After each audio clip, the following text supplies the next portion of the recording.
Greetings and salutations. We have a treat for you today. Jim McClellan is back.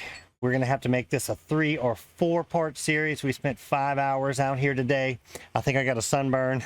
I apologize for the different lighting and everything that goes on during the interview, but we had a couple of drop transmissions and stuff, so we'll piece it together. And it's not too much missing, but just want to let you know about that. And but we need a special thanks to Jim for spending all the time that he did putting this outline together, and he goes into some great detail about what needs to be done about code enforcement. And so I think you're all going to really enjoy this one. And like I said, we'll probably at least a 3-part series, maybe a 4. So once I get into editing, I'll check it out and let you know. So without further ado, here's Jim. Greetings and salutations from Nashville, Tennessee, and on the other side, Arizona. This is Jim. We're back with another instructional video from the Legal Beagles, and this is going to be about code enforcement. I know you've all been waiting for it. I know you've enjoyed the first one, and the second one's coming out this Thursday, and Jim is gonna give us the next probably 2. It's from the looks of the material, it looks like it's going to be a long one.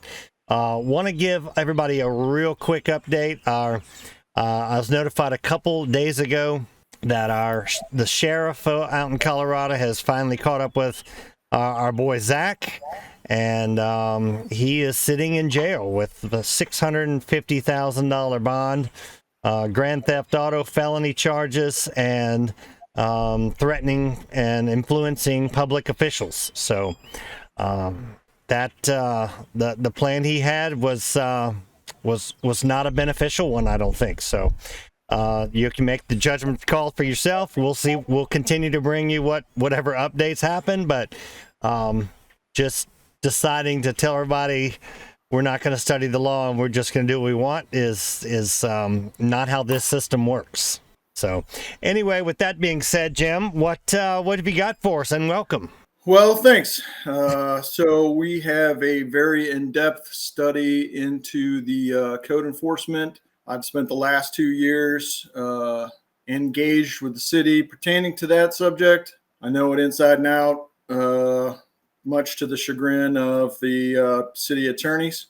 And so obviously I have a federal lawsuit. I originally had 2, and I'll get to my story in a few minutes, or about a half hour from now or something, whatever. But one of the things that I want to cover first is that I want to talk about the color of law. I think there's a lot of misconception, and people don't necessarily understand it. And so what I did is I tried to define some elements that sort of create the color of law. Because what I recognize is that there's patterns, whether you're talking about traveling, or you're talking about code enforcement, or you're talking about property taxes. All these things, all these color of law actions, they have similarities to them. They have elements, right? Just like a nexus has elements or whatever, right? So, or if you're if you're being charged with a criminal, there's elements to every crime, right? So they have to meet those elements. Well, color of law has elements to it, and I don't think anybody's really taken the time to sort of define it. So what I want to kind of do is just spend a little bit of time so that people can kind of understand it. All right, let's kick it off here. And you might want to scroll at some point. I don't know. This color of law thing, I'll probably cover it, and then you can probably scroll and follow along as we go through the outline. And then I'll tell you when we need to pull up the exhibit. All right, first of all. So we want to go with the outline first on screen? Yeah, that's fine. Okay. We'll get there. So as a definition, this is a sort of a broad definition, but it's pretending to be acting with authority of law, but they don't possess it. So it's really void ab initio. Okay. It's void from the start. There's nothing there, right? Now, there are one of the key elements is there's a delegated power is assigned to someone else. This is like, when I cite the example here, the SEC versus the EPA. Well, they can't enforce the other agency's rules because the powers aren't delegated to them. So the SEC, the Securities and Exchange Commission, can't, they may be able to deal with your corporate filings, sure, but they can't enforce, that corporation dumping, hazardous waste on the ground. Okay, that's not in their purview. That's not their delegated power.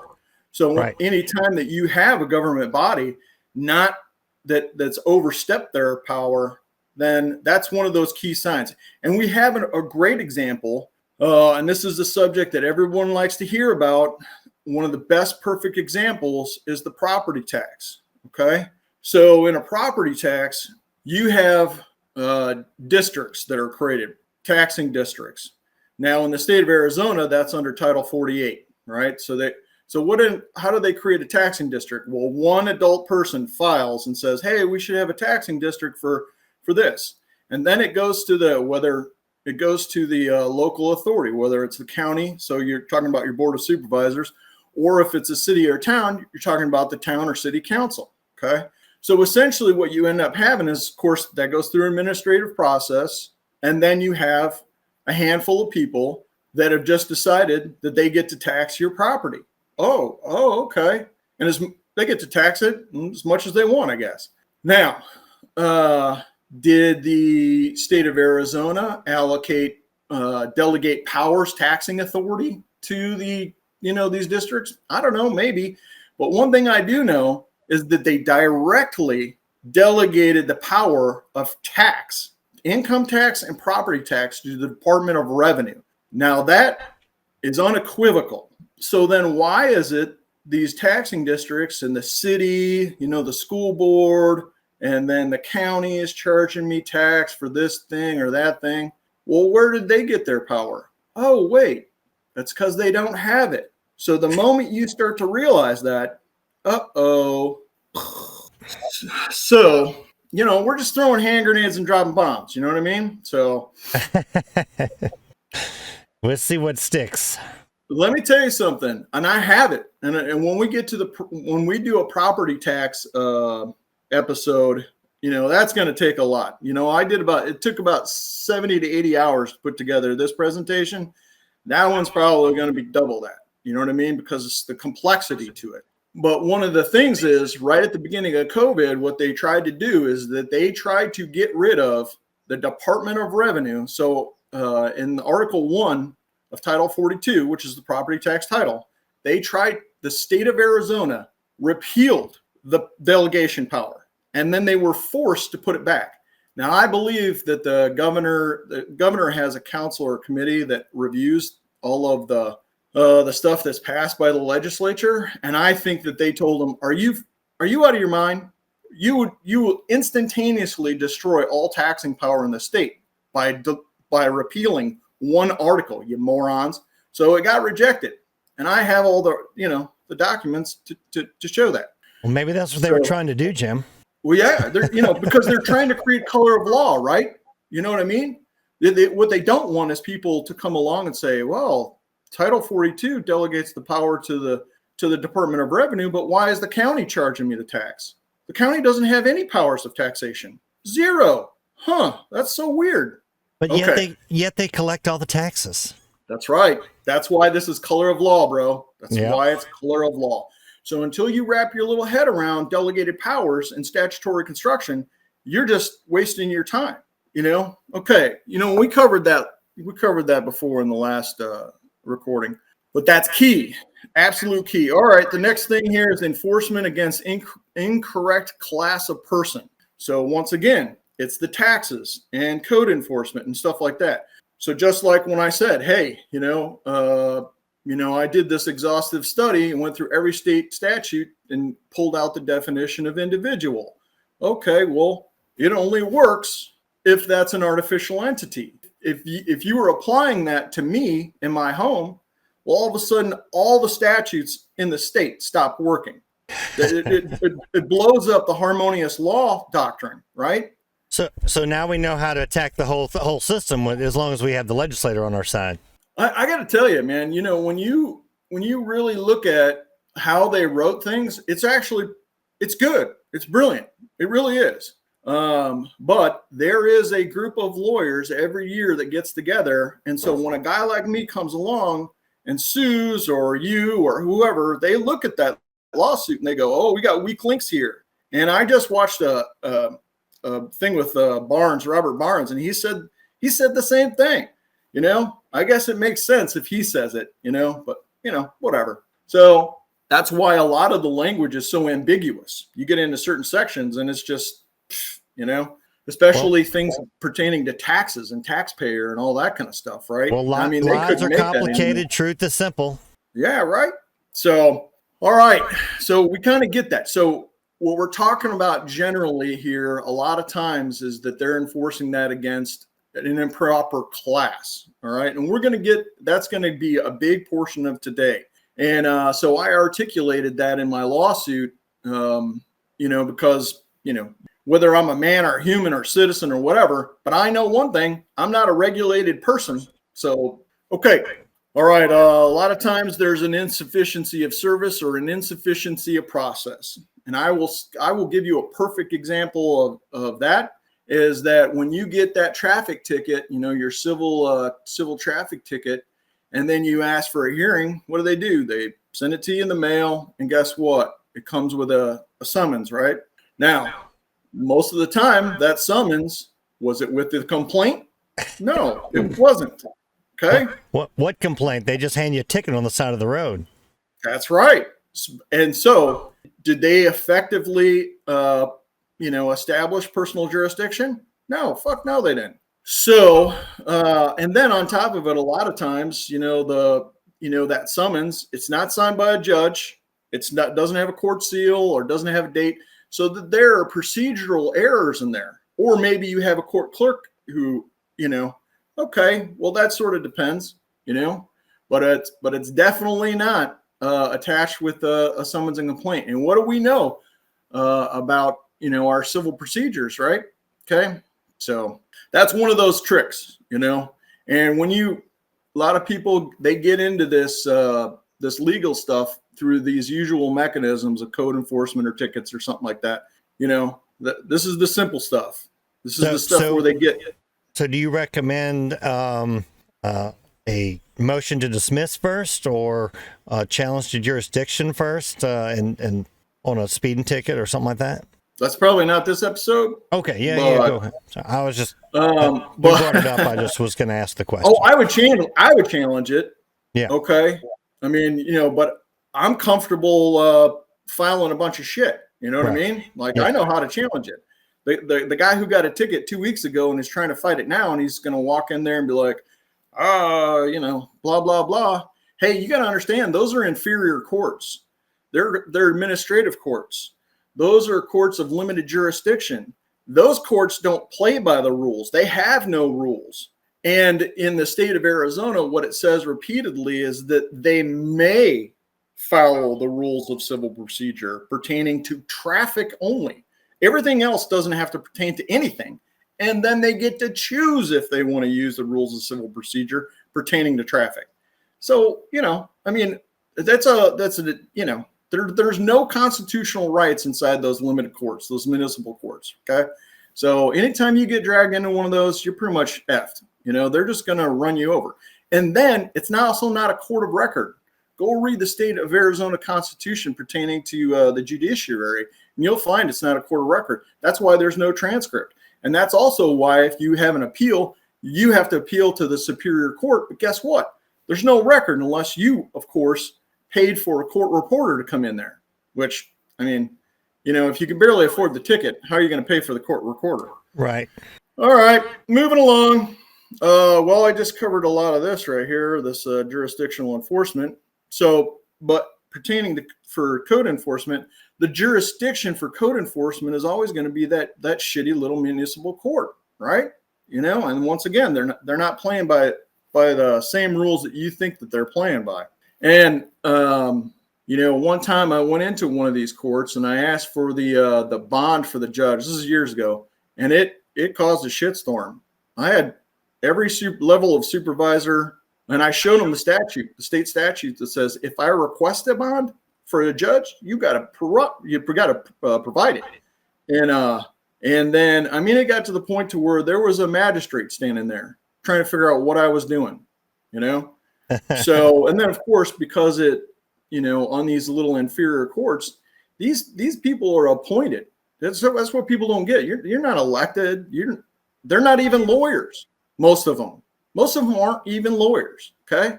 Or they have a local law firm that they play judge and lawyer.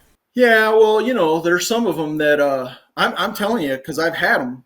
They aren't lawyers, so they got there because of their political connections. Okay, so sure, because they're magistrates, right? All right, so and magistrates are just employees of the city or the town, and they're appointed, and you know, so I mean, who are they? I mean, what did they do? Pick the librarian and said, hey, you know what? We got a spot. Why don't you come over? You don't got no shit for the law, but okay. You'll affect the law on everybody else, I guess. Whatever. Your salary, all right, move on. Your salary will be directly affected by the tickets you hand out. You're qualified. Yes, exactly. As long as you keep the revenue stream coming, then you're great. All right. So the bigger the payoff for them, the bigger the deception. Okay. So, you know, we've covered a couple of these topics, you know, those tickets, man, you know, that's a moneymaker right there. But so are the taxes. Taxes are the big deal. Taxes are where it's at. So why did they write? So for every state, I mean, they're writing big, long titles, you know? So in our state, our property tax title is one of the longest. I mean, there's a couple other that are longer, but then the special districts is a nice chunk of reading also. And they really paper it in there, you know, because they've had challenges all these years. Somebody's come along and challenged them on this and challenged them on that. And that's why they write it. That's why they put all these different methods and procedures. And, oh, well, you have to go see the tax committee and the board, your first appeals to the assessor and all this bullshit. Well, the assessor thinks that, you know, this is all great. This is his job. That's what he's told. He doesn't know any different. But again, who has the taxing authority in the state of Arizona? It's the Department of Revenue. Guess who has the power in every state? It's the Department of Revenue. So they create big, massive chunk of statutes and laws and rules and procedures, and they just bulldoze people. So unless you under statutory construction and delegation of powers, you can't really get to the bottom of it, and you sure shit ain't going to fight it. Now, do you think that once you engage with them, then they're kind of channeling the Department of Revenue's authority, or do you think where's the trick there? Well, if you honestly know what you're talking about, and you know, there's something, you know, that we don't have time to cover in this, but if you really know what you're talking about, they will have people from the state, and they will fuck with you. And that's not a joke. Been there, done it. Okay. Experienced. Yeah, man, for real. So they're violating the law big time when they're doing it. Okay. I tried to make that clear to them, but they didn't give a shit. But you're talking about what, $9 billion or something, or whatever the number is, like, it's a lot of money. Yeah. You're messing with something big. So you got to be careful. And now let me illustrate this, how the deception is bigger, the bigger, you know, so you get on stuff like property taxes. Now, what is property tax? Property taxes is actually a direct tax because they don't give a shit who the owner is. They make that clear. And so they're creating a direct tax. Well, we know that because, that's supposed to be apportioned, right? But it's not.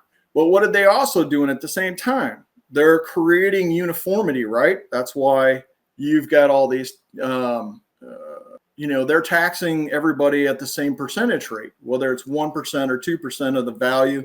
Okay. You know, in the state of Arizona, there's statutes for that. They can't tax over a certain amount. Great. So on one piece of property, I only have 3 taxing districts. And then on another one, I've got 9. Okay. Well, the county comes in and goes, well, we can only tax this much. So this is what they do, is they figure out which taxing district is getting which money from your house. Okay. Well, okay, man. But my point is they created uniformity, right? Which is a concept for indirect taxes. So you got property taxes set up to be, an indirect tax and a direct tax at the same time. Why? Because they're deceiving you.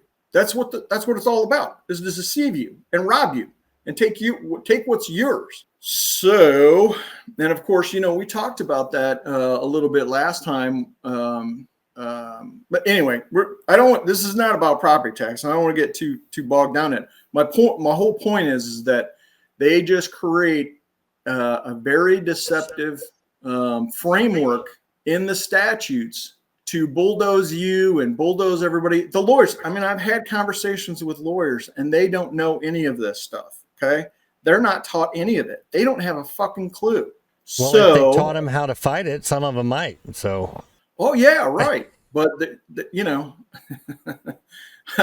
I'm telling you, the conversations that we're having, and some of the things that we're talking about, I had an attorney. I didn't even get into it. I didn't even, but he started right off the bat. He was like, "Is this a sovereign citizen thing?" And I'm like, "No." Whatever, dude. So anyway, super nice guy. I really like the guy, but you can just tell right off the bat, they don't have a clue. They don't even understand statutory construction, right? So right. This is why it's up to us to change this shit. And I know that people sit there and they complain, well, I couldn't do, I can't get any traction here. I can't get any traction. Well, fuck it. Keep going, change up your tactics. We have the power to change all of it. And we don't have time for that subject here, but I've got some suggestions and, maybe that's something, because we can change the judiciary and we can change the legal system. That's within our power, but that's not for today. Okay. So the last step is that they've done all this other stuff, right? They've created this whole framework.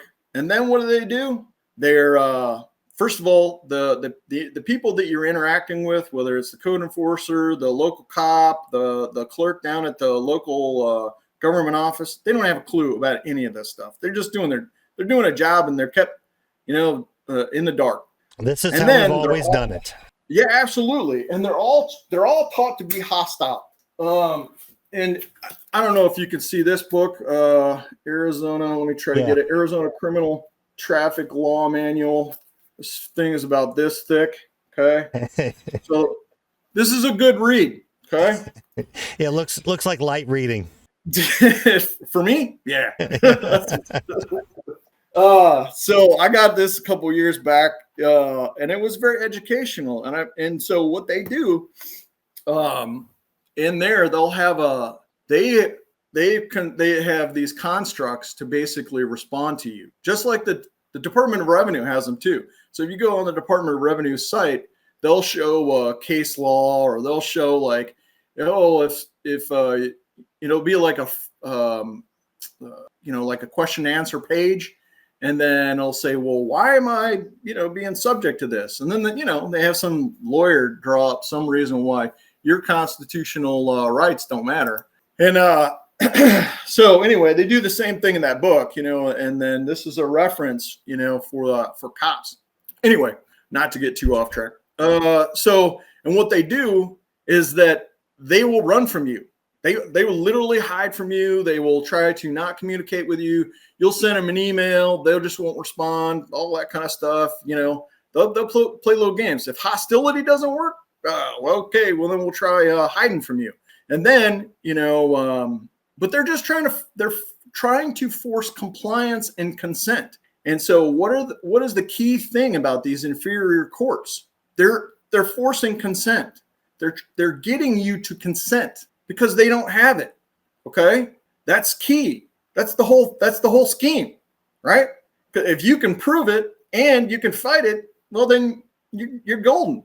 But most people can't prove it and they can't fight it and they don't know how. So that's part of the reason why we're doing what we're doing, for these last couple of episodes, is just so that the average man or woman out there who finds themselves in some sort of interaction with their local government, this might give them some sort of idea, foundation from where to start. Yeah. like I told you before, like it was a light bulb as soon as I figured out statutory construction. And people want to limit it. I mean, just to justum generis and nascitur ad sociis. That's not it. There's a whole bunch of them, folks. But what it does is it teaches you to be able to read all of the law, and it makes sense. Like I read the law, all of it, and it makes sense to me now.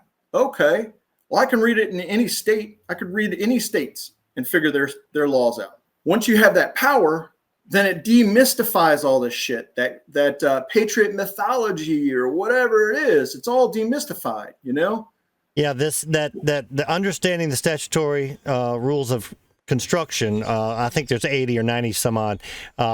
It separates the $1,000 lawyers from the $200 lawyers.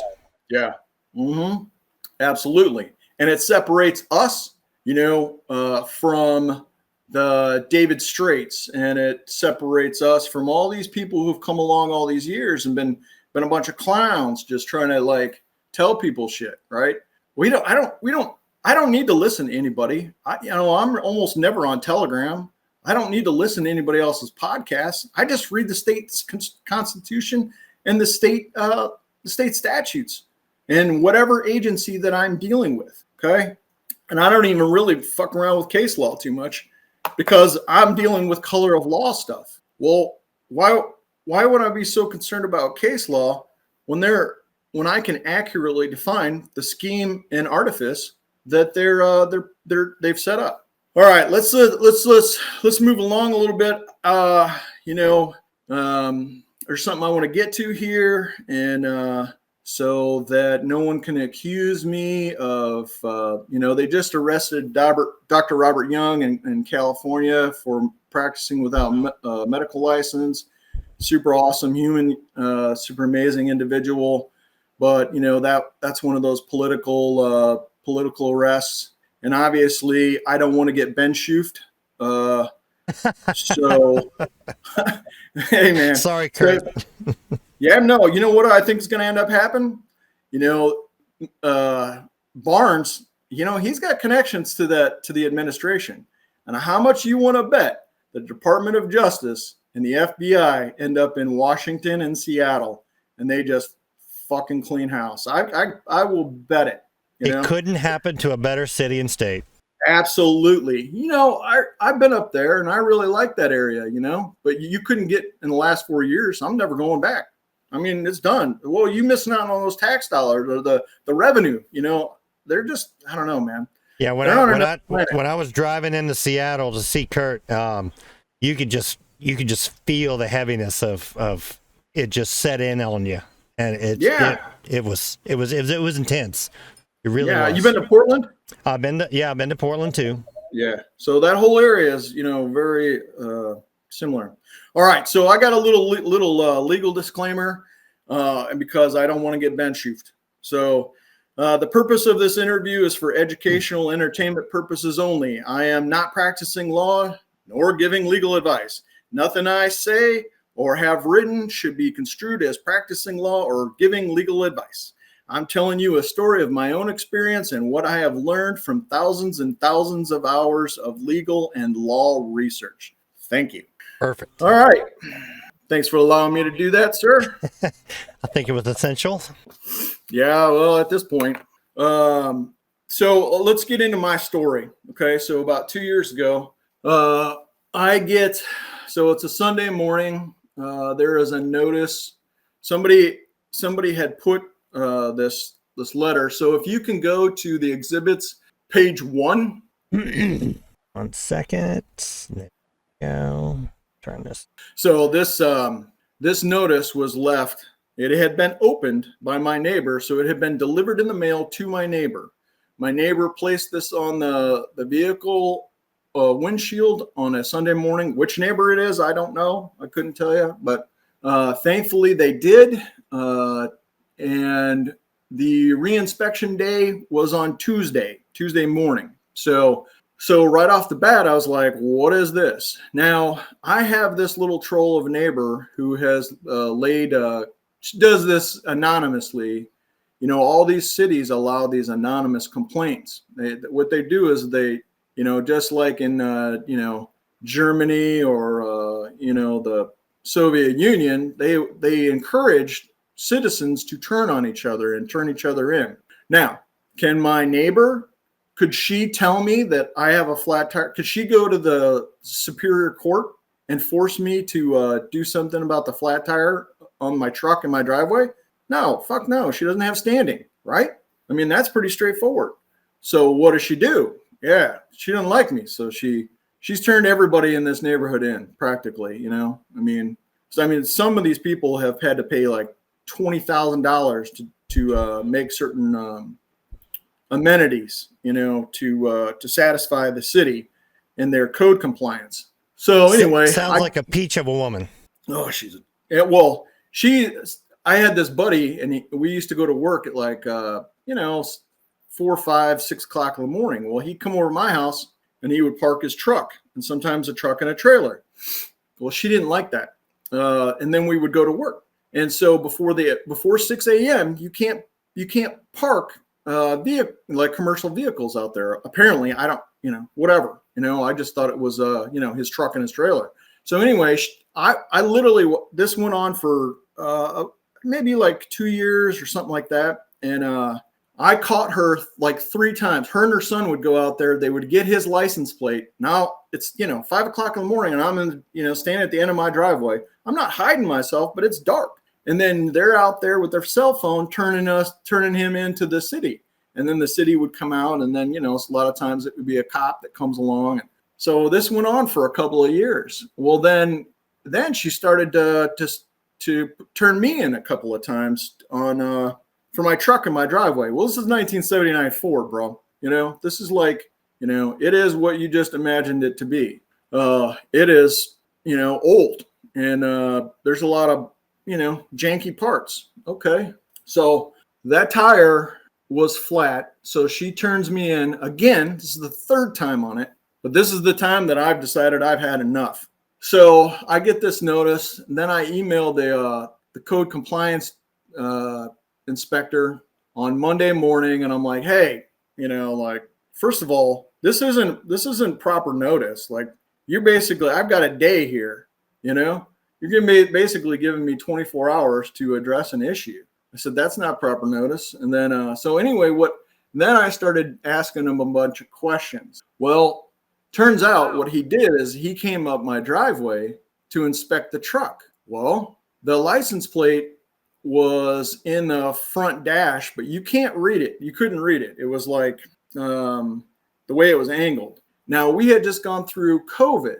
Well, let me tell you something. The code inspectors didn't come around for 2 years. No one in the city seemed to work for 2 straight years. So, 2023 rolls around. They're all like, okay, well, we're out there. So then, so this dude walks 40 feet up my driveway and then takes pictures of the license plate, which is expired, because the truck, the tags were expired right about the time that COVID started. Okay. Well, that sort of sets off the whole thing. First thing I do is ask him if he came on my property. He's like, yeah. I'm like, okay. So I start to ask questions like, well, all right. And I with 1 day, what are you supposed to do? You're forced to comply, like you don't have enough time. There's no, this is violation of due process, right from the get-go, And so if you look at this exhibit here, there's due process violations all over the place, and we're going to cover some of them. So anyway, I was forced to comply. I was forced to get a tag, and I was forced to fix the tire, all of which I did within a 24-hour period. Meanwhile, I started to ask him and his supervisor a bunch of questions, which he quickly couldn't answer. I said, hey, where'd you get the authority to come on my property? Did someone here give you consent, or is there a city policy for coming on people's property? And then he didn't answer that, so I pushed back again. I get his supervisor starts answering his questions for him. She's like, well, it's an open area. We can come to the front door, blah, blah, blah, blah, blah. She's giving me this nonsense about their search. She's basically saying, well, we can search any open area. We can do any kind of searches, warrantless searches we want. Against what constitution? So a little while later, we'll kind of address some of those issues later, especially about the front door and the open area. Which going to deal with curtilage of your property, et cetera, et cetera. Well, but that's exactly my point. That's exactly right. So that my truck is backed up all the way to my house. We never drive that truck because it's got a 460 in it. It drinks gasoline by the gallon, So, I mean, it's a great truck, but it's like, it's more of a junk drawer than it is a truck, And let me tell you something. They're enforcing Arizona Department of Transportation powers. That's what they're doing. Guess what? How did I start this off with? Delegated powers being assigned to someone else. No shit. All right. So then this going back and forth. Well, I start doing records requests. They answer a couple of them. And then immediately when the supervisor broke off contact, when she couldn't answer my questions, they also stopped answering the records requests. So in total for code enforcement, I have about 150 records requests that I did. And I probably could have done a few more. Nowadays I would. But so let's go to this page 1 here and let's start looking through this. Okay, so they inspected on 4/25. That's the day he made entry. And then, so they're citing, okay, the city as their authority, you've been found in violation. Are we on page 2 or the first page still? The first page, sir. Okay, I didn't see where you're reading. I apologize for not keeping up. It's the exact same one. Okay. It's exactly, I mean, that one's just a year later. Page 2 is just a year later. Gotcha. So this is the first occurrence where they wanted to, play stupid. All right. So they they're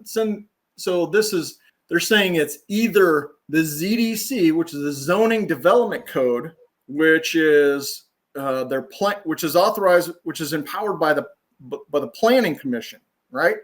Has nothing to do with anything else. I'm not under the Zoning Commission's authority, by the Planning Commission's authority at all. And we'll cover that later. Okay, and then it says, or nuisances and property enhancement ordinance, chapter 21, article 1, or article 2 of the city code. Well, first of all, which one is it? Is it the ZDC or the Tempe City Code? And then is it article 1 or is it article 2 that you're enforcing against me? I'm not even sure.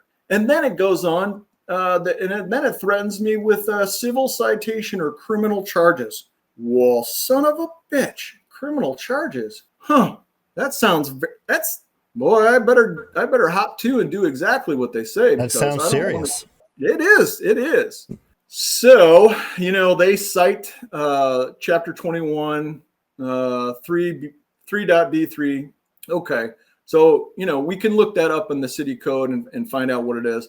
They tell you what you're supposed to do and when you're supposed to do it. Okay. So I got 24 hours to do all that. All right. That seems like great due process. I mean, that's awesome. Well, they like instant action. Yeah, well, they own you and your property, so they expect it. So you're just renting. Yeah, no shit. Well, that's what all this color of law stuff has done. Is it's turned us into it's the neo-feudalism. We're neo-serfs on our own property. I mean, think about it. You're renting your property. So again, down here, it says, please note, blah, blah, blah, blah. They threaten with criminal penalties again. But they're also telling you if you get cited within a 1 year, there's some additional. And what they can do is if they cite you again within a calendar year again, or even, it doesn't even have to be, but they can come at you for being a habitual offender, right? Don't get on the naughty list. Yeah. And then they got this box down here below. At the bottom of the page. And of course, they're threatening you for criminal bullshit. And that all those fees right there in that box total to $10,192. Okay. So seems reasonable. Let's just cover this for a second. So you threatened me 3 times with criminal. Okay. You got an anonymous accuser. So you did a 4th Amendment violation. So a warrantless search of my property to collect evidence against me. And, you got more due process, violations, procedural and substantial violations than I can count. Yeah, and this could go back. This is exactly what Brandon did. They the same type of thing on his camp, but he ended up suing the guy that turned him in too, and so hold them accountable for using code enforcement to try to inflict harm upon you. Might Yeah, shut her well, up.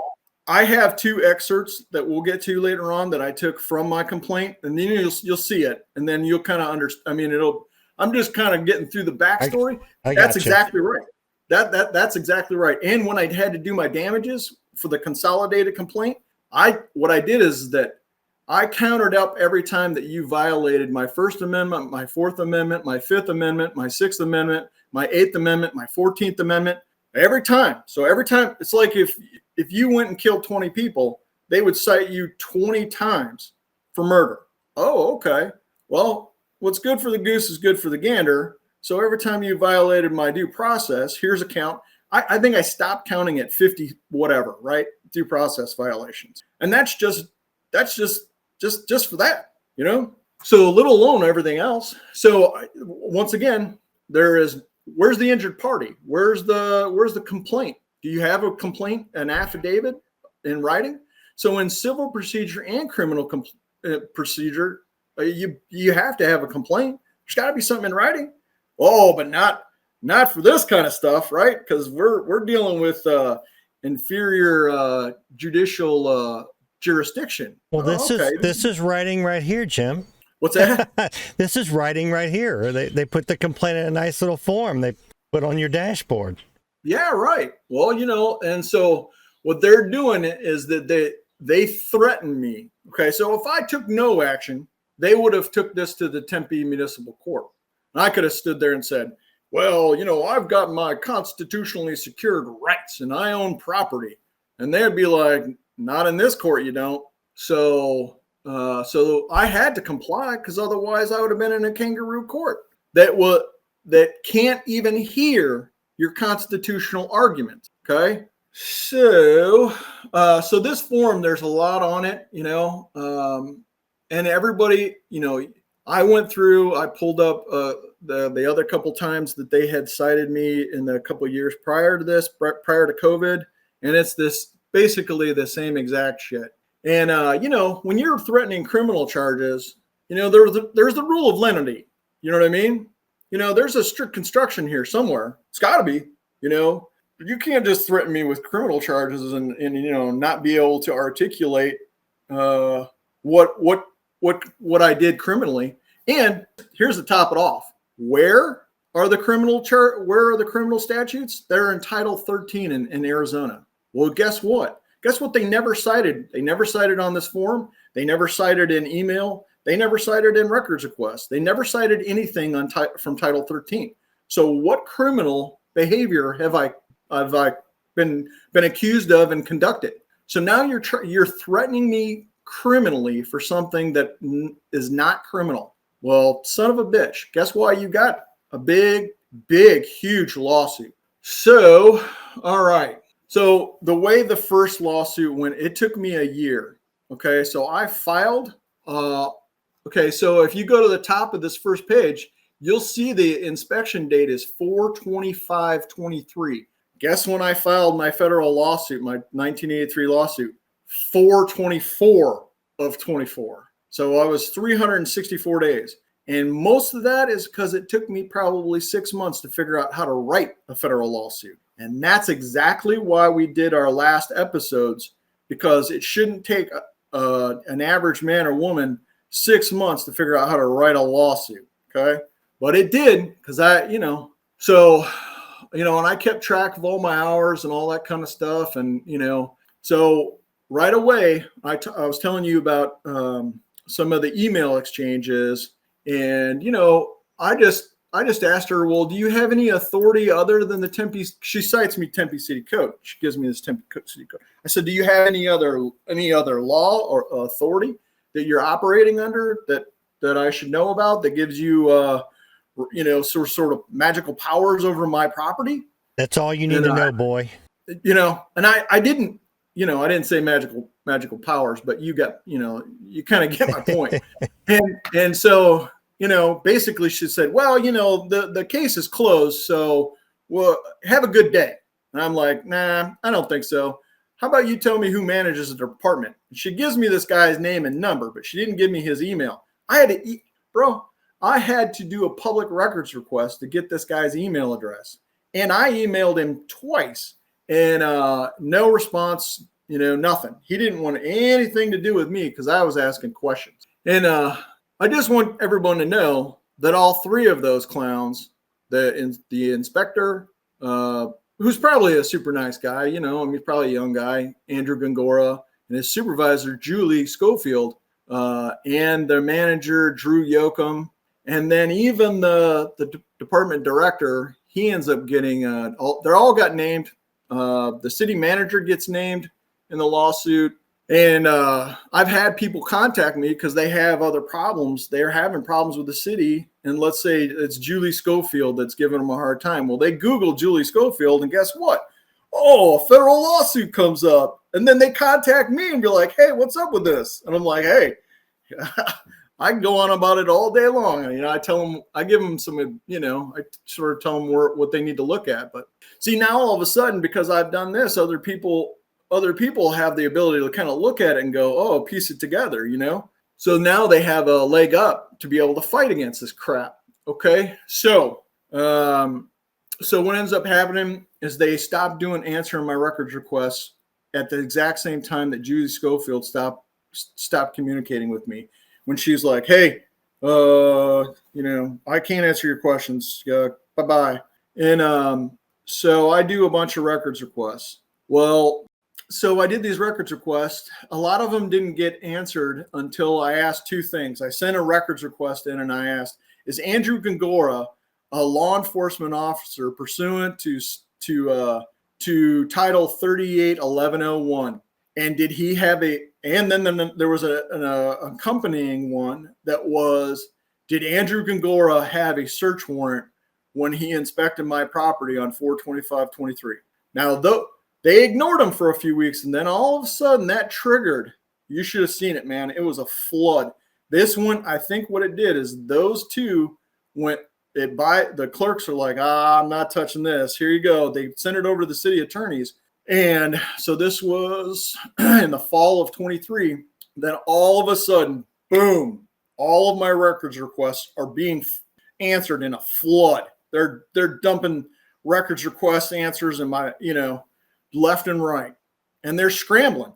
You got department managers, the tax and license department manager, the department manager for this, the department manager for planning, all this kind of stuff. They're all dumping answers all of a sudden real quick, right?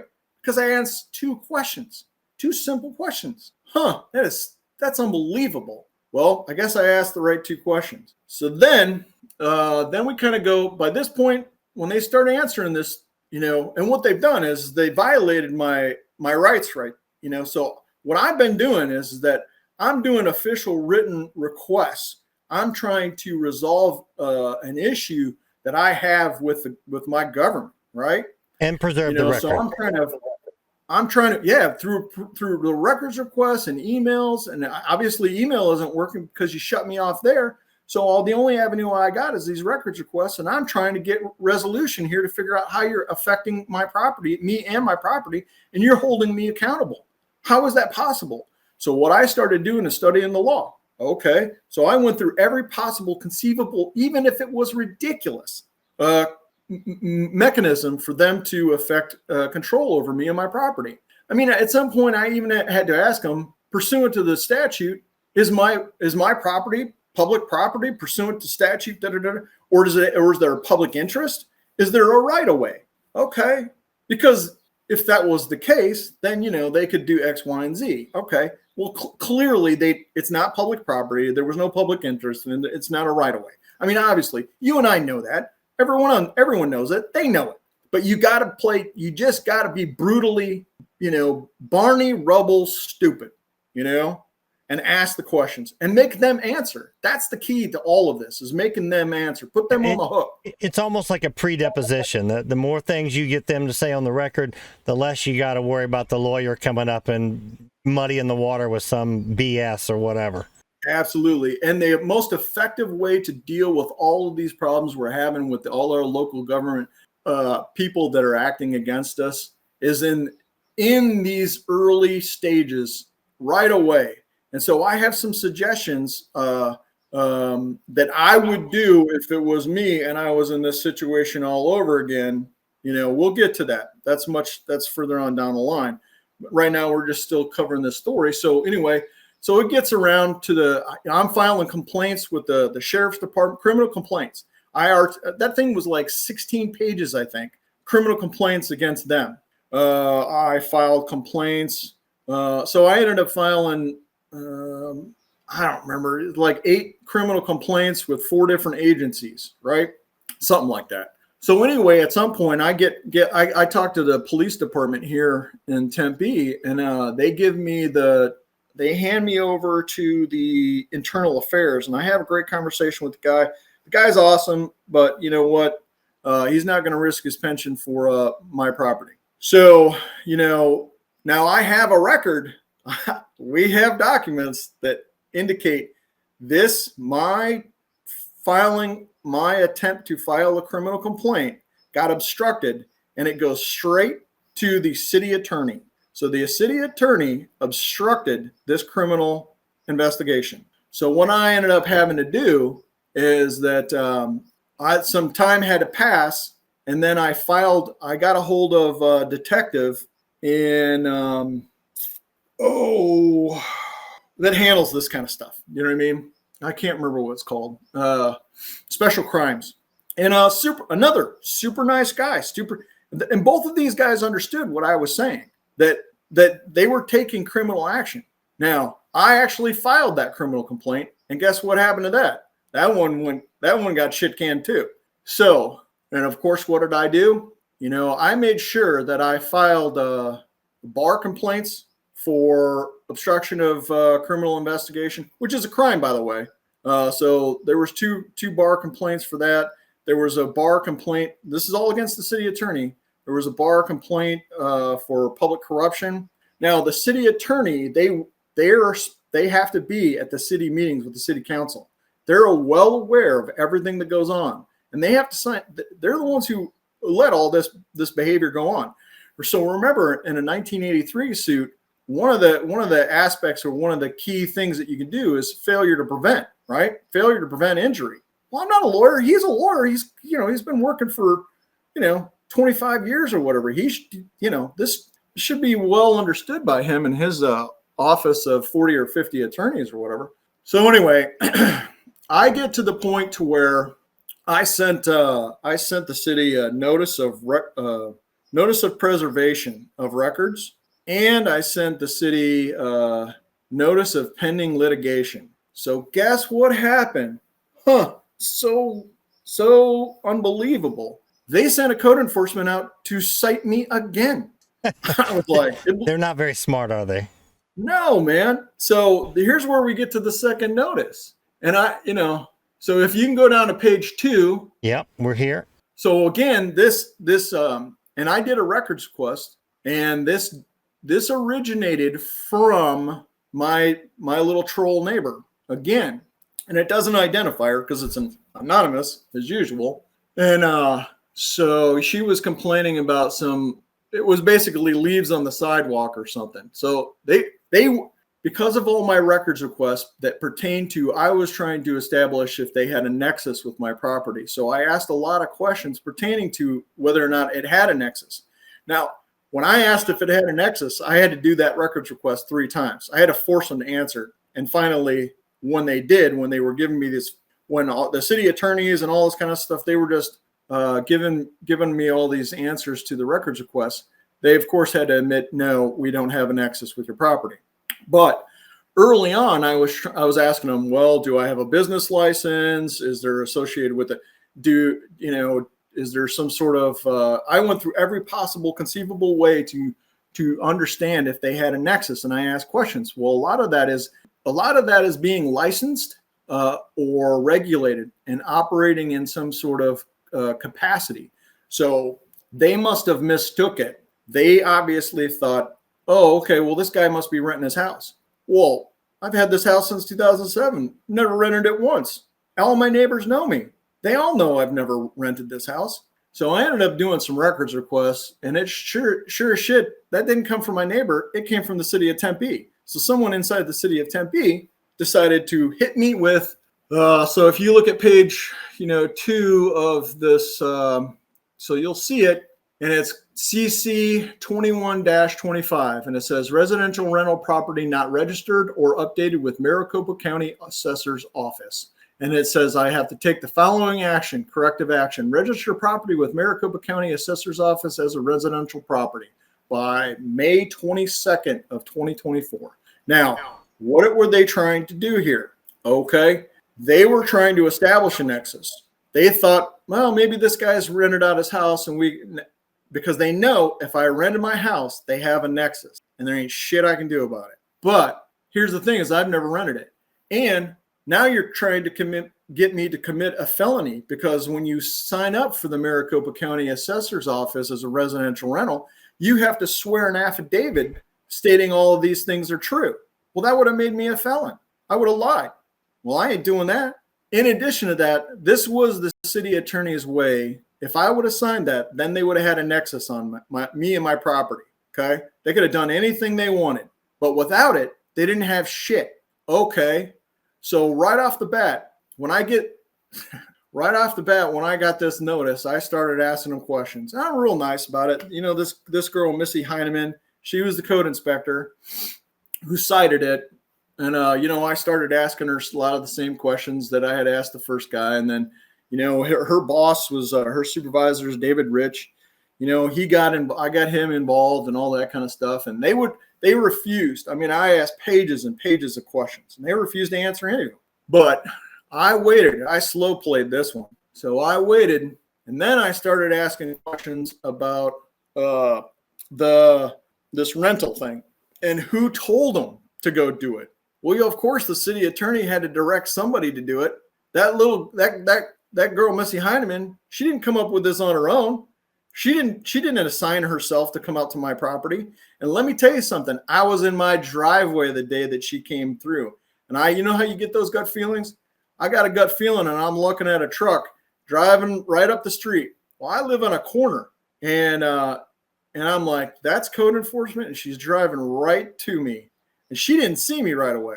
So then as she's pulling up to my property, I pop up so she could see me. And let me tell you something, dude. I got a 60-foot driveway. By the time that I got to my end of my driveway, she was all the way to the end of the street. She gunned it. Now, she sure didn't stop and take any pictures of filling out any documentation, because I was right there, And so this is why I'm saying they will run from you and hide from you. This is how pathetic they are. And then I've watched them. They will, when they go through a neighborhood, they'll stop at your house, and then they'll, take whatever pictures, and then they'll drive down the block a little bit, and then they'll do their paperwork there. Yeah, they want to hide behind the nameless, faceless fear mongering of the government, and they don't want accountability for what they're doing. And they obviously know what they're doing is wrong, or they wouldn't be hiding from you. And so Why are you taking this job? Why are you doing this job? Why are you giving us the excuse, well, I'm just doing my job? Why, if you know it's harming your neighbor? They don't care about that, man. Most people don't really care. They're all about themselves, And that's the thing is like they've created a society that's the norm, where everybody's just out for themselves and they don't give a shit about anybody else. Well, along comes somebody like me or you and was like, hey man, this ain't working. So of course, then I started asking questions like, well, who assigned Missy Heineman? What all the, and I was putting multiple levels all the way to the director. I got the director of the entire community development department involved in this. And here's what ends up happening is when I started asking a series of questions pertaining to the city attorney and saying that and I'm accusing the city attorney of falsely creating this claim about the residential rental. And then guess what? They must have had a big meeting over there that day, because by lunchtime, they sent me an email saying, the case is closed. Everything's good. No problem here. Which is 2 days before the inspection. Now, see, I slow played my game. Now, what ends up happening, they closed that.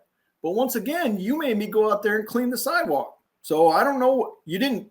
And I even talked to David Rich, and her supervisor, and I was like, well, what is it that I'm supposed to do here? Because she didn't take any pictures. Because I asked. That was the first question I asked. Provide me all documentation pertaining to this citation. And of course, she couldn't produce anything. Zero. Why? Because she was driving about 50 miles an hour away from me. So, I mean, it's laughable. You know what I mean? It would be funny if they weren't trying to take my property, right? And here's what people don't get. Okay, so if you look at that $10,192 with fines, so they can charge you $1,000 a day. So they can have somebody come out. They can charge you whatever it takes. They don't even care because it's not their money they're spending. It's your money. So let's say they cite you. And by the time they get you into their little court, their inferior court, well, you've racked up, I don't know, $10,000, $20,000. Now, I know people who have had it that almost lost their house because of this shit. Okay. The guy down the street from me, it was the same thing. They had landscapers coming out there cleaning his property multiple times. And the city, what they did is that they got, they basically went in court into the municipal court. And they said, they got a judgment. And then they took it to superior court, right? An actual competent jurisdiction. They're applying a lien, and then they're going to try to take your house because of, guess what? Of code enforcement. So they can take your house over code enforcement? Fuck yeah, they can, man. They've got a whole little scheme going on. And how many times has this happened in the last 10 years? Well, in my lawsuit, one of the things that I articulated is I pulled up the revenue records for this kind of behavior. Oh, guess what? There's millions. They made millions off of this kind of stuff. Well, how did they get those millions? It sure ain't for the $100 a fee here and $100 fee there. It's because they're jacking people's houses. Oh, okay.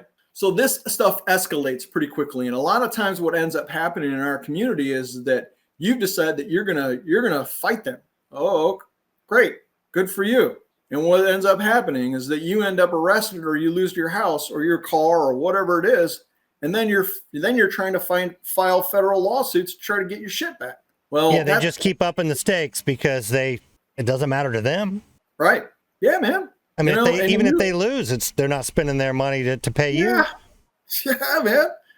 So I've been having much better success at fighting early, fighting often, putting putting them on the hot seat, and getting them to admit things, getting them to not admit things, whatever it is. But whenever you get a notice, and we'll get into all that little bit later. But that was probably my first success at making somebody go the fuck away. Was that one right there? Because I had already set that table. But if I knew what I knew now, this would have went a lot faster. Well, and here's the thing is that truck has been in my driveway so many years. The tires have been flat for 5. Okay. Well, finally, I just got a new set of tires on there on the front because you know why? Because they haven't come back. They don't want anything to do with me. They stay far, far, far away from me.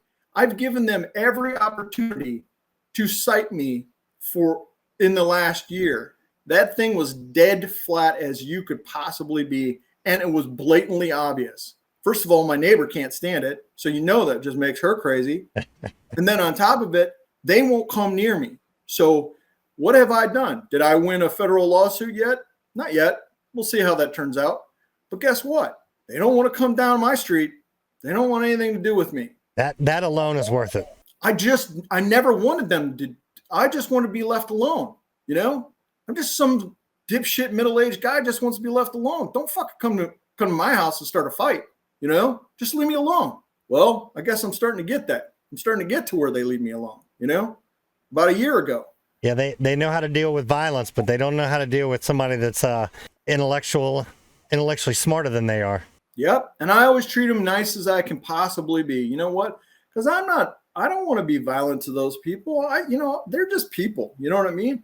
And we don't ever win. That's what they want, is they want to be able to label. They want to bench you for your ass is what they want to do. Well, that's the quickest route around the Constitution, Yeah. Oh, he's dangerous. He's a danger to his community, danger to us. We have to rid us of this extreme domestic danger.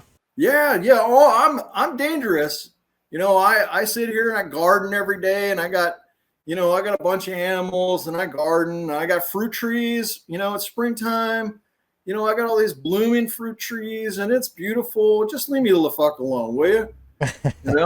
I won't mess with you. Don't mess with me. So anyway, when I filed, one of the things that I did, and I'm very, very glad that I did this, is that not only did I try to communicate and solve and resolve this problem with the Code Enforcement Division, in February of that year, in 2024, I wrote an affidavit and complaint for Andrew, Julie, and the city clerks doing records requests. And I took those in, and I met with the community development director, Jeff Tamerlevich, and a super nice guy. Honestly, I got nothing against him. He just doesn't even know what's going on in his own department. He doesn't even understand any of it. And I spent about 45 minutes with him, and I gave him those complaints. First of all, he didn't want to take the complaints, but he said, well, email them to me. And, so I made sure that he had received them. He acknowledged the fact that he received them, but he didn't want to take them in person, which, okay, whatever, if you think that's saving you, yeah, there's a better record with email. Yeah, I know, right? So what I did right there, so there is something, I read it somewhere, and basically that's the administrative remedy for all this, is to deal with the department director. So if you have a court enforcement issue, that's the person you make your complaints to. Now, I went down to the City of Tempe HR, and I tried to give them to her, and she's like, we can only take complaints if you're a city employee complaining about a city employee. I said, okay, well, who do I give these to? And she's like, well, maybe over at community development. And then she called over there, and I was like, so sure enough, that's where I went. And then, we sat down, and I tried to explain to him. I said, you're violating the law. You're violating criminal statutes here. And so anyway, so I'm super glad I did that. Super glad I made all my criminal complaints. So I have nothing but records and records and records and records. They pile up. Okay. They piled up from the first code enforcement notice. Then we get the second code enforcement notice. And I got records and records and records for that. Okay. And so I can demonstrate that I have tried in every conceivable possible way to effectively resolve this issue. Now, so I argued that nonstop in my complaint, and I started off right from the get-go. Okay. So courts are going to say, well, you didn't do any administrative remedies, so I'm throwing this out, or you didn't do this, or you didn't do that. So my goal from the get-go was to eliminate any excuse that a court could have to throw out my complaint. And I just piled on documentation. Okay. As if that judge doesn't know exactly what remedy you're going to get in the administrative remedy department. Yeah, of course. Well, that's exactly the point, because they think that you're going to give up. But they obviously haven't met me, because it's not going to happen, man. Once I'm stuck on something, that's it. So anyway, we go through, I filed this complaint, like I said, and I wanted to file within 1 year, because there are certain provisions, the statute of limitations runs out after 1 year for certain things. So I wanted to make sure that I could just dogpile everything I could on there. And that's what I did. Okay, so anyway, I got the first lawsuit. I think it was for $300,000. That's what I was going for. I got assigned a judge. Then they came along. Then they cited me with this other one. So I think I wrote the second lawsuit in about 12 or 14 days, and that one was for, I don't know, a couple $100 million. And then we went back and forth. We covered some of this in the other the other interview. We covered some of it. They did a 12E motion and not a 12B motion. And, we went, so at some point, we got assigned a different judge. And then, so this judge orders a consolidation. So on October 7th of 2024, I had to consolidate it. So here's what they did is they issue this order. It comes out at the end of the day. Well, I knew. Is this federal or state court? This is federal. So a federal judge down here at Sandra Day O'Connor in Phoenix. And so they order this consolidation. The order comes at the end of the day. Well, I don't know when this order's coming, And so, it comes up. So the next morning, I didn't even, without having any expectation, I didn't even look at my email. So by the time I looked at it in the afternoon, I've blown a day. She gave me 14 days to consolidate 2 300+ page lawsuits. 14 days. Now I've read enough of other lawsuits, and I know you have too, but this is something they usually give you 60 or 90 days for. She gave me 14 days. Well, I already blew the first day, day number 1. And then on that 14th day, I thought I had to take it down to court. So I had it all printed and ready to go. So I basically worked on this thing for 12 days. It ended up being 611 pages. In that 12 days, I just compiled this thing. I didn't have even time to trim it down. I didn't have time to I have no idea what I wrote at some point. You know what I mean? I just had to turn the thing in. And, it's like being in college again, and you got an 80-page paper due and you're like, hey, man, I got about 8 hours. Well, what's wrong with you, dude? Stop drinking and do your homework. And so anyway, that's where that of course, we got motions to dismiss and all this other stuff. And then, some other stuff's been filed and all that kind of stuff. And we're kind of just sitting on that. But that's kind of where we're at. Now, I would like you to go to part 4, and I would like you to I want to cover some of these excerpts. There's 2 excerpts that part 4 in the outline, correct? Yeah, so basically, it'll start on page at the end of the first page. You know where I'm at? I'm getting there. I'm almost there. You can go. I'll be there in just a second. Okay. I have a small screen. I have juggling a lot of things. So I'm gonna kind of read it really quickly, okay, and just breeze through it. Because I want people to understand this is what they're doing. This is just a small portion of what they're doing when they're trying to do code enforcement against you.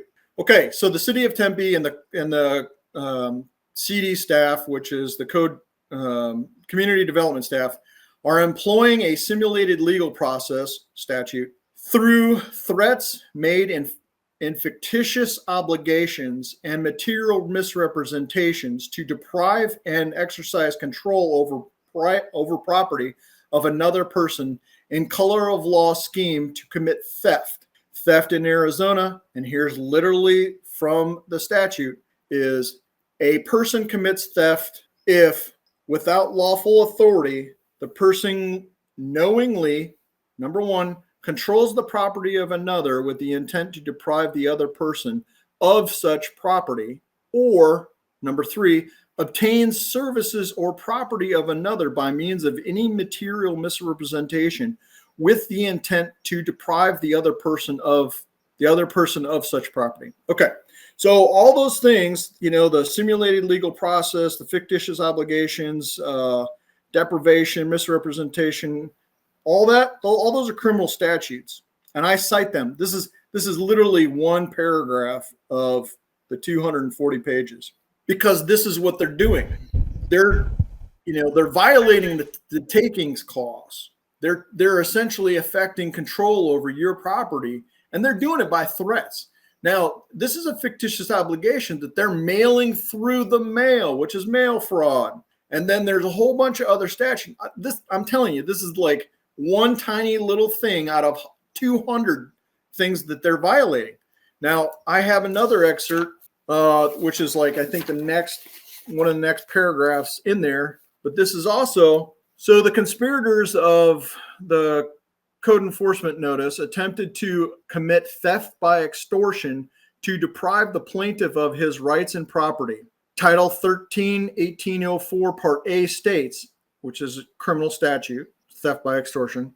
A person commits theft by extortion by knowingly obtaining or seeking to obtain property by means of a threat to do in the future any of the following. Number 4, engage in other conduct constituting an offense. Okay.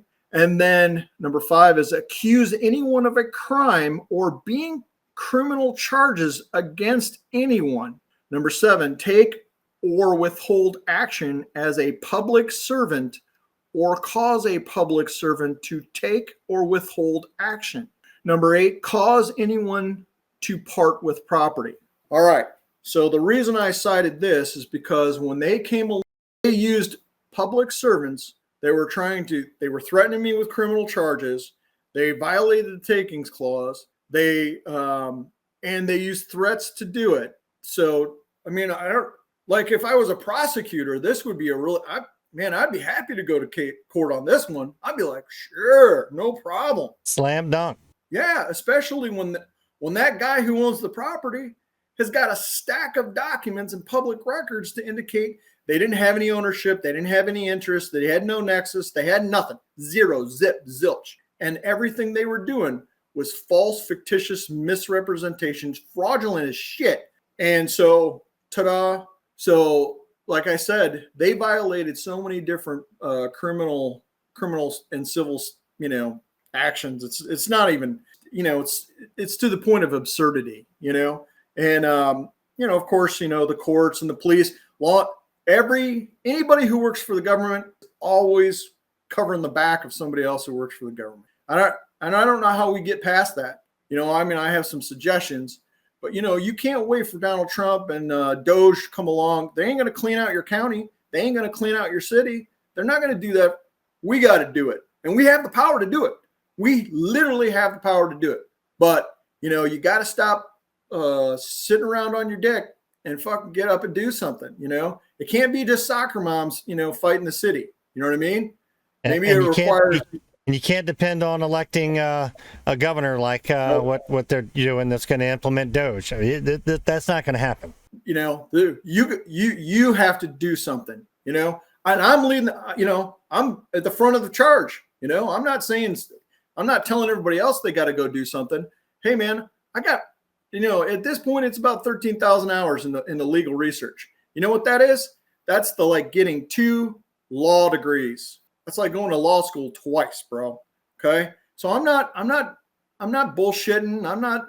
Everything I say is you can research it. All right. I'm not just blowing smoke up. I don't care. I don't want to be on the internet. I don't want to do interviews. I don't want to do this shit. I'd rather be hanging out with my kids. All right. So I got some suggestions. But what I would do now is much different than I did before. Okay. It would be a lot more hardcore. Okay. And we'll get that to the end. But, I've been getting results lately, and by means of just attacking them head on, and then, getting a lot of things in writing, giving notice to them. Okay. That's the key. You got to start giving notice to them, and you got to do it effectively. Okay. So, the judiciary is really the backbone of this deep state system. You know what I mean? So, there's a lot of other key components, but the judiciary has exposed itself for everything that it's done in the last couple of years. And right now, look at it. It's every day that something else is coming out. So the judiciary has to start policing itself. And I don't know if that's going to happen, or if, the citizens, because you can't count on Congress to do anything. You can't count on your legislatures to do anything. So at some point we will have to probably do it. We actually have the power to do it. So yeah. And we got judges trying to stop the deportation of violent criminals that were here illegally. Yeah. Yeah, absolutely. Sure. It's nonsensical, Absolutely. And here's the thing. People want, you have records for years now of all these people involved in government or related to government. They're all committing criminal acts, right? Right now, people want to see people go to jail. Okay, that's what the American people want. They want people to pay, because we're always the one going to jail. Just ask Kurt. You know what I mean? And ask anybody else in this, the Telegram that's been arrested for whatever, they're Theft. going to jail. Yeah. Not On down the not line, there's a number of us. Yep. So okay, so let's start getting into the body of what. Let's get started. So first of all, right off the bat, we're talking about property rights, ownership, right? So one An of the hour and a things, half in, folks, he says, let's get started. yeah, I love well, it. I no love shit. it. We got it. We're on page 2 of 15. So, I don't know. This is probably like a 5-part episode or something. Who knows? So what we're talking about is property rights. It's pretty clear. It's pretty obvious. And there's some people who have articulated property ownership well on Telegram. One of those people is Alphonse. He covered the allodial title. Allodial ownership. He beat people senseless. So people should understand you have ownership and title, right? And a lot of other people have made the same understanding. So we're the only country, I think, that has this type of ownership, and we've had it since they fought that Revolutionary War. Now you're going to have to fight to prove it. You're going to have to fight to keep it. And so, does the state have any ownership or claim to my property? No, they don't.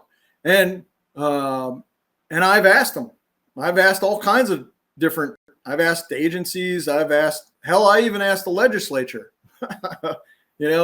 And of course they came back with, no, we have no record of ownership in your property. Well, no shit, So one of the things that you kind of want to establish is that they don't have ownership. They don't have interest. They don't have in-rem ownership. They don't have in-rem interest, and they don't have quasi either. So and that's the kind of stuff, that's that color of law shit that they usually use against people, especially like for civil asset forfeiture and stuff like that.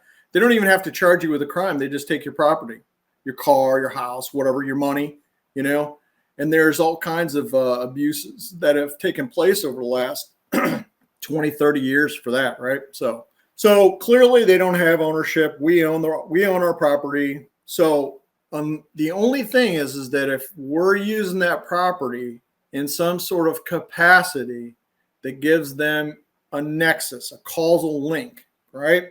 So something, whether it's licensed, you're engaged in some activity like renting your house out. Think about all these people, it's very common now for everybody to rent their houses out. Well, you cannot argue at all at that point about anything if you've rented your house out. I think in like the state of Florida and Louisiana, it has to be rented for more than 6 months out of the year. Each state's going to be different, and so just throwing that out there. Yeah, well, and what do you think? Do you think that they're not going to argue that they're like, well, he was renting his house out. Well, that was 2 years ago. Well, that's your problem. If you end up on the wrong side of any of these interactions with them, you're fucked.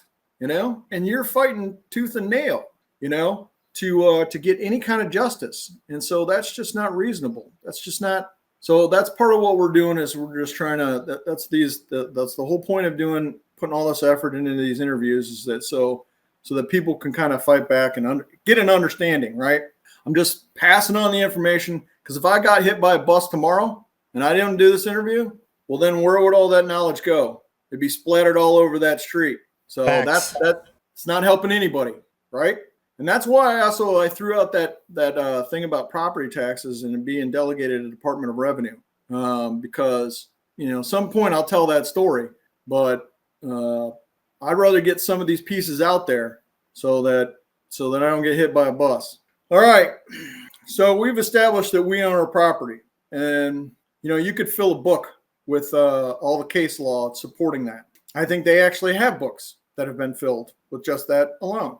And some of these guys in Telegram are fucking amazing. Just the case law research they do is just unreal, and I give them all the props in the world for that.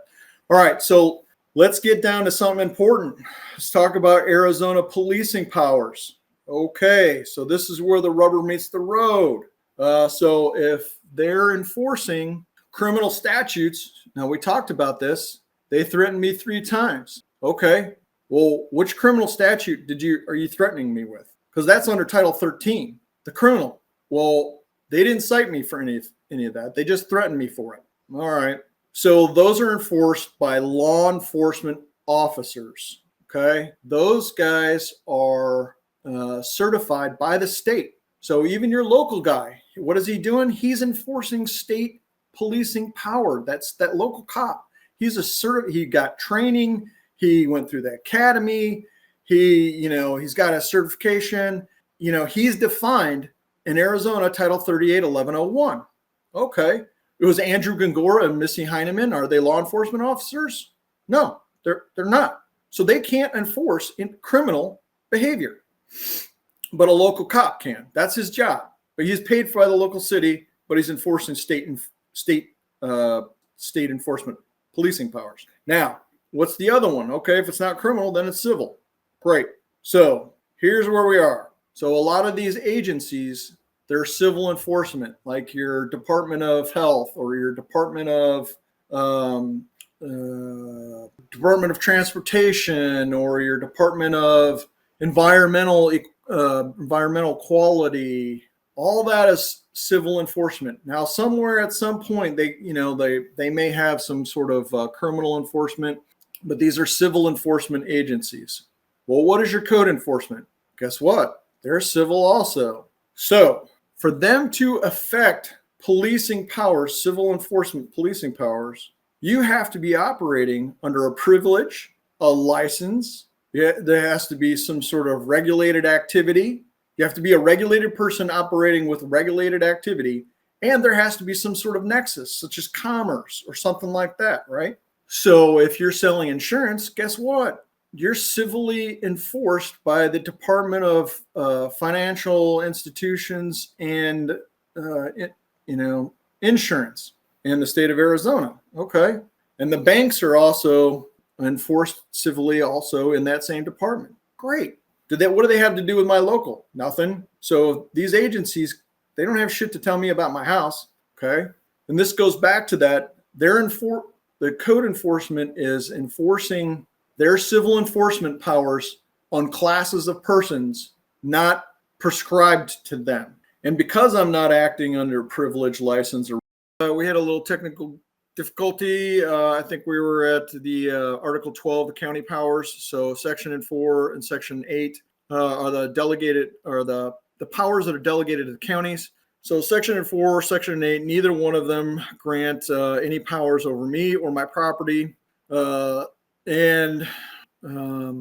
go down to Article 13, the municipal powers. So the municipal powers article talks about incorporation.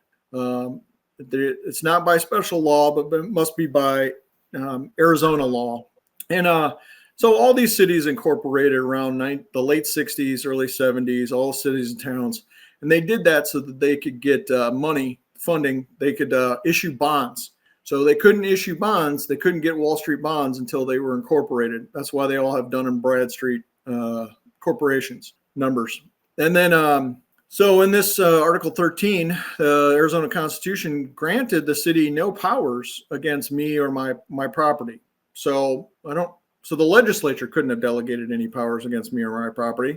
Oddly enough, I've got 7 natural persons acting in a capacity of as the city council, and they're apparently they can tell me and my neighbors exactly what we can and can't do with our property and when we got to do it and how we got to do it, and they can just do whatever they want. There's no obligation for that truck in my driveway that never went on the street. There's no obligation whatsoever for that truck to have had insurance or plates. It's just a big lump, But the city is trying to tell me that they got power to tell me what to do with that big hunk of steel. So okay. And then in Article 27, we had covered this before in the fluoride. Article 27 is health, safety, and welfare. This is something they use against us relentlessly. They're doing it. It's all over the place. Everything is health, safety, and welfare. But yet the Arizona Constitution provides them with no powers. And there's only two small sections in there. And, if you read the city code, this is what they're saying that they're doing. They're doing this for health and safety and welfare. Oh, okay. Well, there's nothing in Article 27 that empowers them to do so. So here we go. We're getting down to the statutes. Yay. All right. So Arizona statutes, cities and towns are municipalities. They're governed under Title IX. So their delegated powers are articulated in Chapter 4 of Title IX. And there's nothing in there that says, hey, we have the power over citizens and their property, their homes. Most of it is really all about licensed and regulated activity, and a lot of planning, city planning and this and that and the other. So the Tempe City Charter that was done, and so I have a copy of that. They give you that, but the city charter says the city is prohibited from doing anything that violates the Constitution and Arizona laws. Okay, so wouldn't that be nice? Yeah, and this is why in my lawsuit, this is why I'm asking. So in relief, I'm asking the court to pull their city charter, because they're violating their own charter every single day in, day out. Now, what people don't understand, they don't understand the magnitude of this. So when they're doing code enforcement, they do about 10,000 citations a year. 7,000 consistently, it's about 7,000 is against residential property. Residential, I use that in quotes. Now, Tempe has a lot of people that rent out their homes because of Arizona State universities here and all that kind of stuff, right? So let's just throw a number out. So out of that 7,000, 2,000 of them are being rented. Okay, so they have a nexus with those 2,000 pieces of property. They can enforce, their code on that. Okay, I'm not arguing that. I'm not saying that they don't have power, civil enforcement power. Actually, I am saying that they do. They're just misapplying it. And but so now you got 5,000 people, 5,000 homeowners, 5,000 citizens of the state of Arizona that are having their rights violated. 5,000 people annually, right? That's a big fucking number, man. That's a lot of zeros. If I was a lawyer, I'd do a class action lawsuit and have this thing done in no time. But whatever. But then you wouldn't be a member of the bar any longer. You're right. But who gives a shit about that, I guess? I don't. This is why I don't become a lawyer, is because I would be disbarred right about the end of case number 1. So they would probably dismiss my case no matter what it was, even if it was against an axe murderer, and they would probably censure me and disbar me within, So I would go hundreds of thousands of dollars in debt to get a JD, and then, burn it up in the first opportunity. But that's just me. Okay. So taking a step down from the general powers. So we get down to Title IX, Chapter 7. Oh, yeah, baby. This is where it's at. Ordinances and codes. So Article 1 provides a general definition. So it divides us. It gives us other definition for code. And that's, of course, things like pertaining to building and electrical and plumbing and sanitation and a bunch of tanning of hides for cattle, because cattle this is one of the biggest states for cattle a long time ago. They used to ship cattle in the 1800s. They used to ship cattle to everywhere from here, and you can't do milk production, all those kind of industries, and those are industries and trades. They're all regulated for health and safety reasons. Commerce, commercial stuff, sure. Yeah, and commerce, right? So, but we know from statutory construction, hey man, me growing my plum tree outside is not a regulated activity. It's not commerce. Now, do you call yourself a citizen in your lawsuits? Yeah, citizen with a capital C, to so that they understand that is a noun. And and it's conveying like, hey man, I got rights. Just, you know, and I only refer to myself in two different ways: plaintiff or, you know, citizen or whatever, right? So I'm very consistent about the terminology that I use. And when I talk about my property, it's almost always private property or private non-commercial property. And I do that in my records requests all the time, because what I'm conveying is like, hey, this is private property. So what are you doing?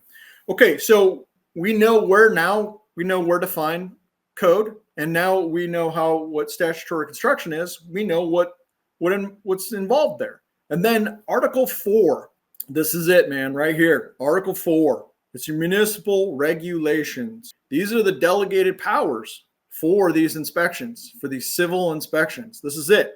This is ARS 9-831 through 9-843. And in that, there's a specific statute for inspections. It gives exact procedures of what the code enforcement is supposed to do, how they're supposed to do it, who is supposed to be enforced, all this kind of stuff. I mean, it's laid out this isn't confusing, but what happens is that you could never really find it. It took me a long time to figure out that this is what they were supposed to be acting under. It took me a long time. And I came across it at one point. I'm like, well, this can't be it. And so, 6 months, 9 months later, well, shit, right? I'm right back to where I should have been in the first place. So I want to talk about this code compliance division. So they have a commercial and they have residential, two different sections of their code compliance division. Now the commercial, boy, those guys are legit. Now I've watched them because they go into the Fry's or the Bashes or the Safeway grocery stores or whatever. And you can literally be sitting in the parking lot, and they're doing their thing, waiting for their appropriate time, because they have a scheduled meeting with the manager over here at the grocery store, right? Or the delegated representative for the grocery store. And so then you watch them, they show their little badge, they're like, hi, how you doing? And then they're all like cordial, and they're talking about you. I've watched it a bunch of times. They're so legit. It's not even funny. It's actually. But then when you watch them, like I said, that Missy Hyman, she saw me standing in my driveway and drove away. She could have killed someone if she was driving so fast. You know what I mean? So. And then you watch them drive around the neighborhood, and they'll take a picture, and then they'll drive down the block, and then they'll start writing up their little inspection for that house back there. So this is what they're doing. And like I told you before, there's 7,000 a year that they're doing under this residential, and the overwhelming majority is homeowners. And so guess what? I started to talk to some of my neighbors that I would have never talked to before. Oh shit! Guess what? Not all of them are real happy with the city of Tempe. So all right. So going down a section. These are civil enforcement powers. Now, like I said, they seem to be acting completely legitimate with the civil. I mean, the commercial aspect of it. Now, these civil enforcement powers, these statutes are for applying licensing and application. Most of it is for the application of a license, or it's for somebody who already has a license and they're a regulated person. They're already under the jurisdiction of the code compliance. Okay. And so, we talked about in the last interview, we talked about the definition of persons. We went into that pretty lengthy detail, and some people have reached out. There's a couple of ladies in Tennessee that are well, I don't know if it's a couple ladies, but I know a couple people that are going to do the same thing. They're going to go through all the state statutes, get all the definitions of person, and they're going to, tackle the individual, because this is of course, that definition says individual, corporation, association, partnership, blah, blah, blah, blah, blah. These are all artificial entities. So that's listed in 9-831.6. One of the other things that is in this is the state often references a substantive policy statement for code enforcement.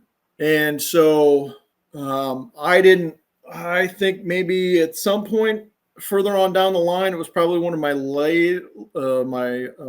some of the most recent records requests. Probably, I do remember asking about a substantive policy statement, but I didn't think about that right from the beginning.